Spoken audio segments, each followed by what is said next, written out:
పట్టుకొని విత్తనాలకి నీళ్లు పోయడానికి నీళ్లు తీసుకొని వెళ్తున్నాడు.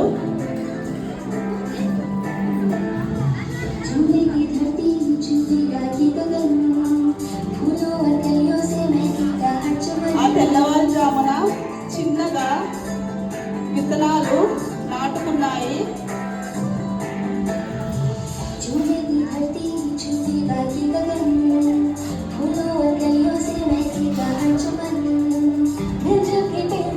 ఆ మరుసటి రోజు కూడా నీళ్లు పోయడం వల్ల ఆ విత్తనాలు మెల్లమెల్లగా చిన్న చిన్న చెట్లులాగా మారుతున్నాయి.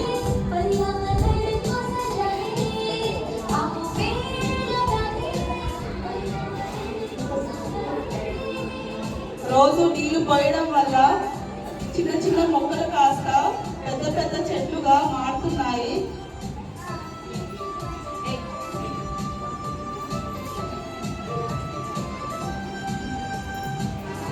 ఇప్పుడు అవి పూర్తి పెద్ద చెట్లుగా తయారయ్యాయి.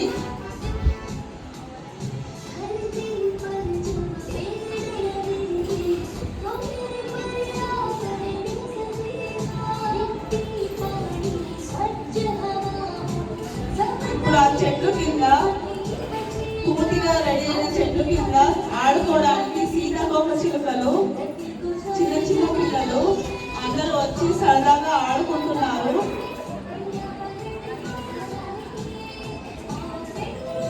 ఈ స్వచ్ఛమైన గాలికి చెట్ల కింద పిల్లలు చక్కగా ఆడుకుంటున్నారు.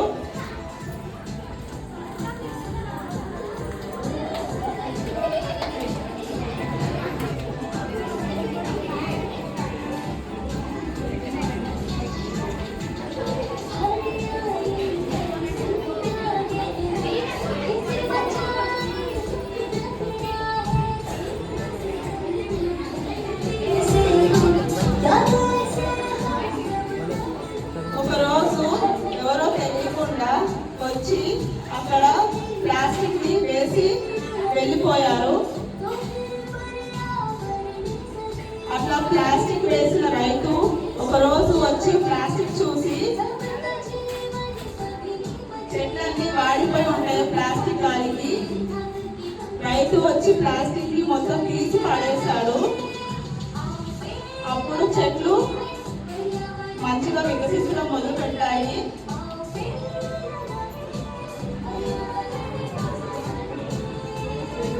ఒక ఉదయాన ఒక వేటగాడు అడవికి వచ్చాడు. అడవికి వచ్చి రైతు దగ్గర మొక్కలు కట్ చేస్తానని పైసలు ఇస్తాడు. అయినా సరే ఆయన తీసుకోడు. ఒక అర్ధరాత్రి రైతుకు తెలియకుండా వేటగాడు మొక్కలన్నిటినీ చెట్లన్నిటినీ నరికేసి వెళ్తాడు.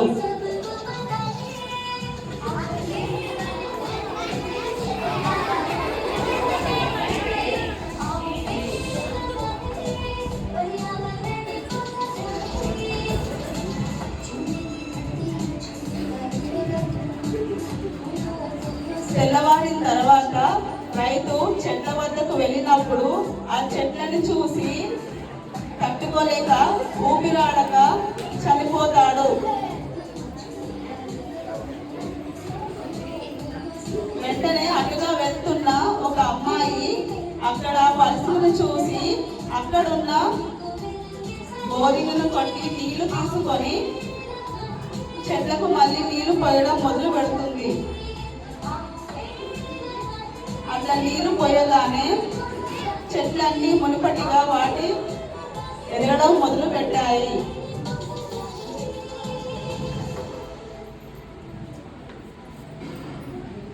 అట్లా మెల్లిమెల్లిగా రోజు రోజు నీళ్లు పోయడం వల్ల చెట్లు పెరగడం మొదలు పెట్టాయి.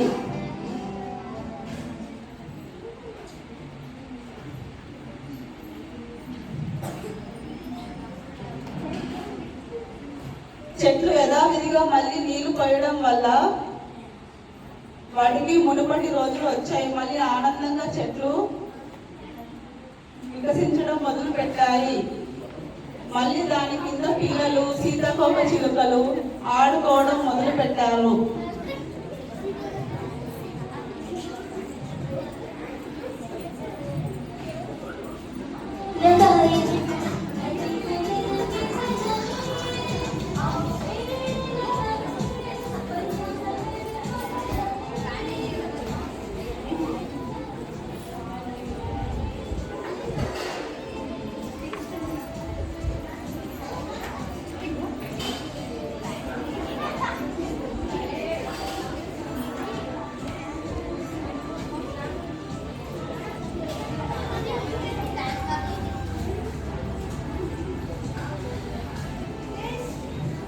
దీని వల్ల జరిగిన నీతి ఏమిటంటే మనకు వృక్షాలు ఆనందంగా ఉంటే మనం ఆనందంగా ఉంటాం. మనకు స్వచ్ఛమైన గాలి వస్తుంది, తినడానికి తిండి దొరుకుతుంది, వర్షాలు పడతాయి, నీళ్లు దొరుకుతాయి.